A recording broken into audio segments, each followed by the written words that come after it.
Okay, so I want to talk about this topic about I talk with no scripts. By the way, I don't make scripts for a video. I feel like this is kind of disingenuous, and also it lacks the identity to it. I don't know, the feel to it. Anyways, doesn't matter. I just hop in and just talk things from my knowledge, and I want to talk about Yandere-chan and about the whole Yandere aspect, because I myself do based on pop tests. Oh my god, just flickered. Uh, I'm a Yandere type, and I want to talk about this, normalize this thing, and obviously I want to normalize the toxicity in our society. Same as some, interesting dark triad people make channels and get shitloads of following. I can also speak about yandere topic, and people can appreciate it, can't they? So I'm going to talk psychologically about the yandere topic and what it actually is and why it came to be, per se. I'm not gonna talk about historic aspects, don't worry. I'm not gonna go into it. Just overall analysis from my own in-depth knowledge and what I have noticed in a pattern. So there's this thing in Japan. Currently, especially, it's a big peak in. It's quite always been a thing, existent thing historically, but nowadays it's like quite bad actually with the cheating and how normalized it is, and along with the also I am not speaking from perspective of diminishing uh, the Japanese society or anything in such a way, because I have absolutely zero need to do that, and that would be extremely weird for me to do that.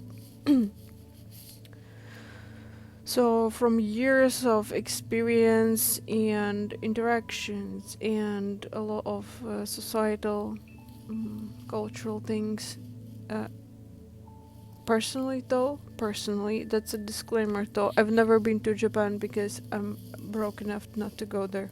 But that's that, yeah. I've interacted with Japanese granny, I've interacted with people from school, exchanges, projects, etc. And a lot of. It doesn't matter. Honestly, I'll just speak about the topic. So, the Yandere-chan and the cheating. There's a big cheating bomb in Japan, especially right now. It's a lot of people have normalized cheating, and with the historical process of women's identity in Japanese culture, the patriarchal culture still is very deeply ingrained. But at the same time, I'd say another problem, like a big one, the problem actually noticeable is in how people are lonely. Actually, lonely. They lack in-depth connection with each other because of overworking tendencies and the technology rise. And people feel overworked with their brains due to technology and technological processes, and these types of interactions with technological processes, they truly eat up a lot of brain capacity, because person's brain capacity, they don't really use a lot of it, only very little percentage actually. So counting that in biological processes connected to historical evolution, it is quite sure that people, they can't really take in such huge amounts of information. They get very drained as a result, and obviously, how can somebody who is absolutely drained, how can they actually form, evaluate depth of connections? So they become societal formality, and unfortunately, many are on the level of confirmation, formal ideas of what a marriage is as a contract of formality and as a societal status symbol and economic symbol. So with that, with the pop culture rise and this pop culture, it forms, it shapes identity from children's age, and people watch animated Japanese movies, and they I'm saying this because anime is specific genre per se, although it actually just means animated movie, but it has formed as a specific genre because of its style of painting, a style of animation and drawings. Anyways, to continue with it, they watch the pop culture. They truly, with technology, the pop culture has risen a lot, as same as some other structures as well, such as economics, politics, and everything else. But the pop culture is very vibrant. It has storyline, it has storytelling, and in such a short and concise way that some people prefer that to. They still read a lot, right? The glass amounts and um, are high, and the lack of seeing things correctly, also the vision problems are high because of people reading a lot, but it's more so due to the school, university, and job positions and overworking, but and lack of sleep thereof. But to go into the aspect of pop culture, obviously it's very vibrant. It has a story, and it gives also these meaningful insights and stories tied to spirituality, other interesting things. But at the same time, it also lacks depth frequently per se. But people are very tied to this pop buzzing aspect, and so as a result of all these parts formed together and meshed, right?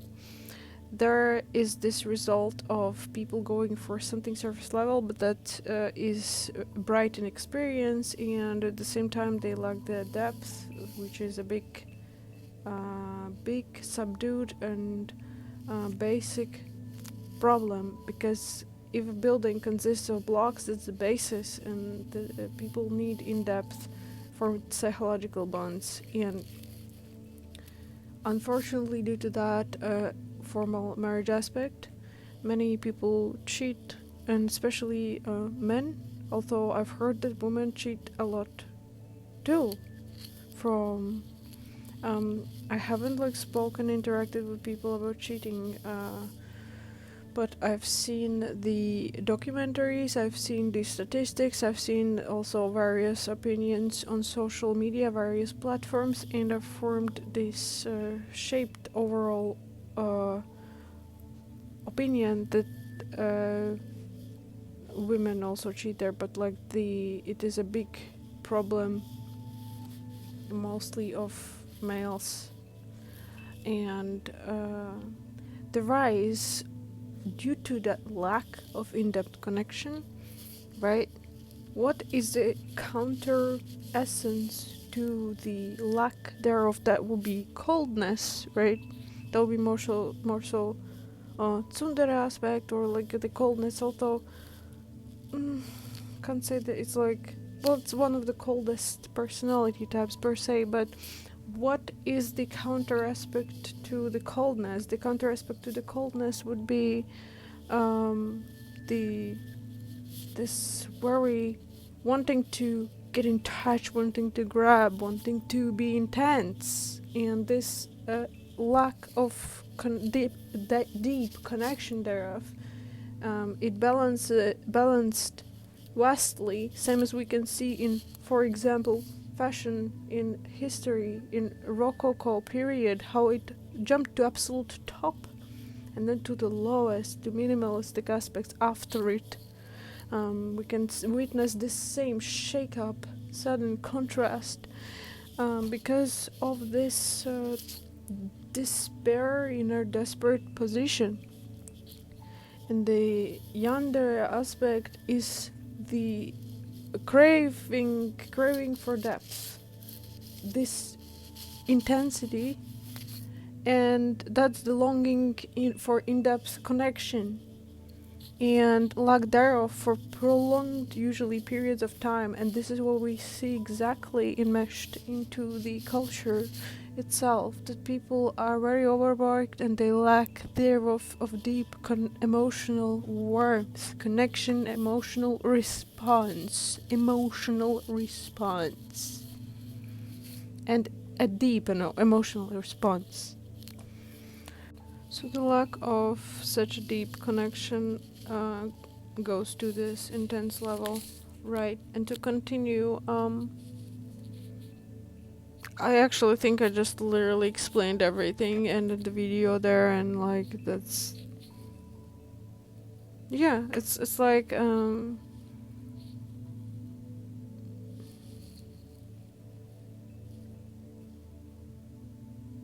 basically yeah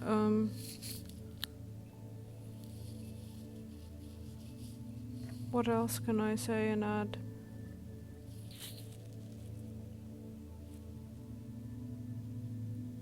We are here by design. I am yours and you are mine, eternally intertwined.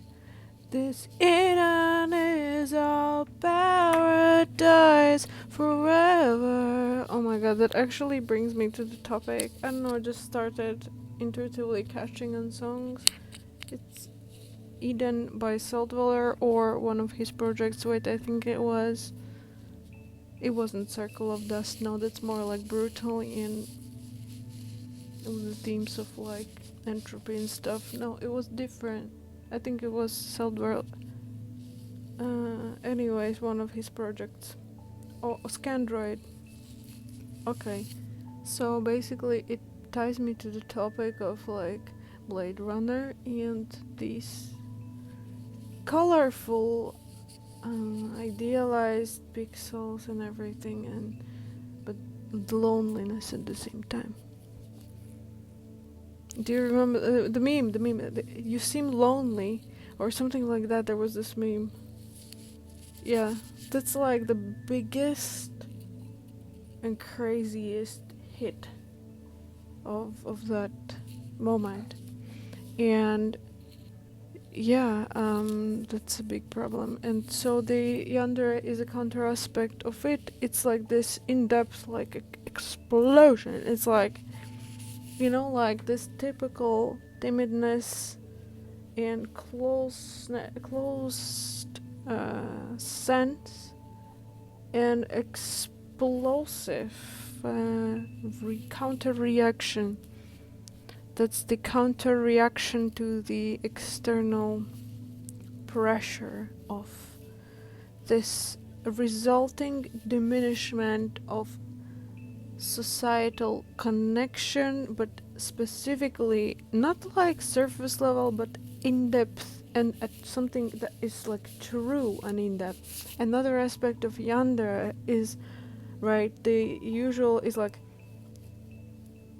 to for the object. Let's say I'll call it object, subject, object. Let's call it subject to not go away.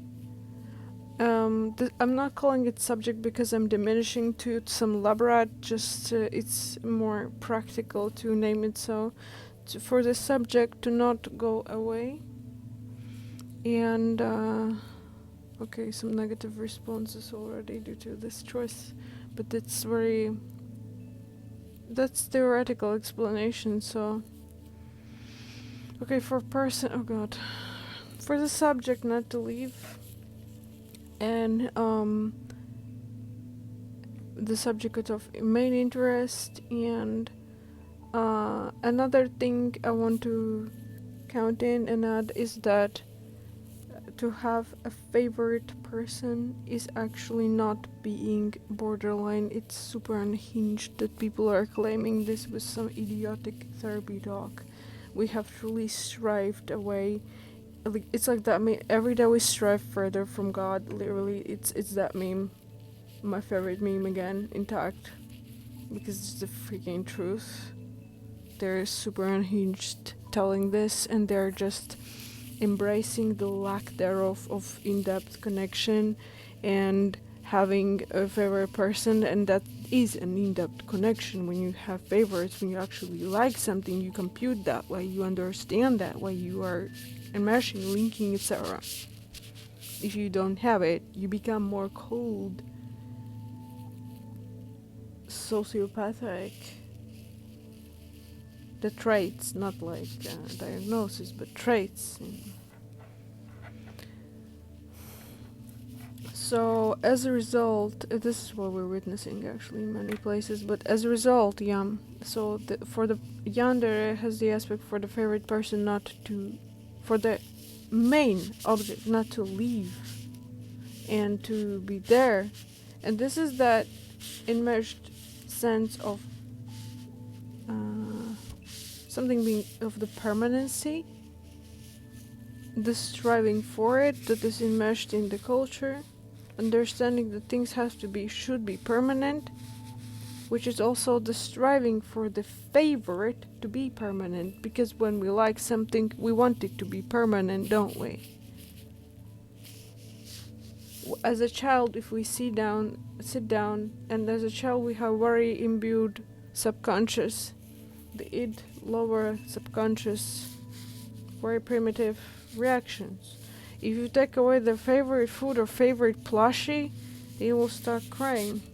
That's that initial primal response, and it's enmeshed in you, in me, everybody, everybody, and basically this is the aspect when it's being taken away, and they're like, no.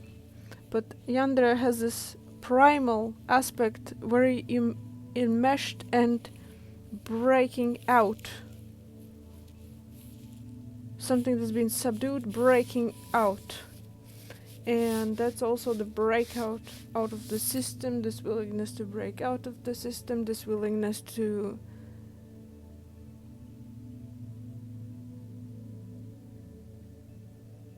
honestly, to me personally, seems like one of the most normal types in, especially if we look in the society around us.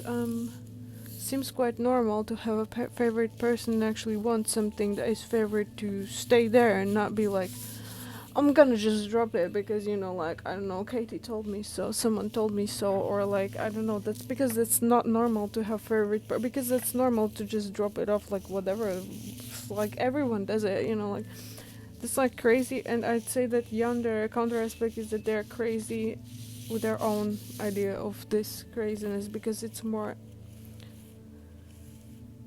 soloed out, it's much more weeded out and more intense and more directed direct.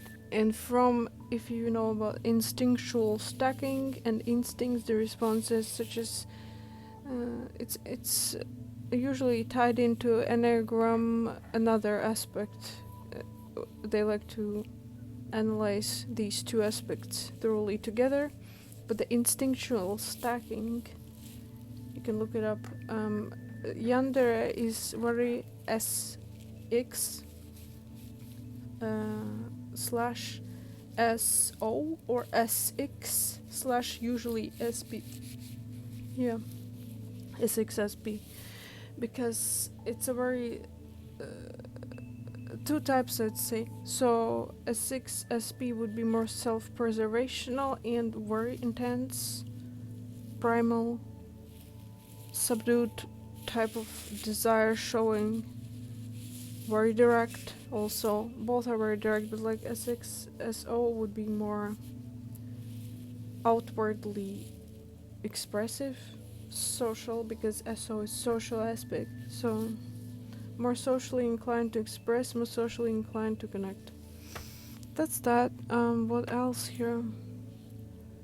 Yeah, that's the explanation of that counteracting psychology, of why Yandere is also a very popular type in the said culture, and why it's somewhat idealized, because it is perfect in its sense of actually having a favorite person and actually going as far as to, and that's in part to historical aspect, imbued generational aspect of the willingness to sacrifice and willingness to even go to death to be with someone they love. That's very historically tied to also these love, so to the So it's as you you know the word, the love, when both people can't be together, but they decide to, you know, historically it's been, there have been these happenings, and there's even a specific name for each of the acts, how they wish to do this. Like in water, then another one, etc., etc. Because they could not be together, tied formally, etc. Could not because of this, because of formal reasons, families, discord, etc., status differences, etc. And another thing, yeah, basically, it's a historical ingrained aspect into subconscious. We have also a genetic memory, and it's like psychologically ingrained as well.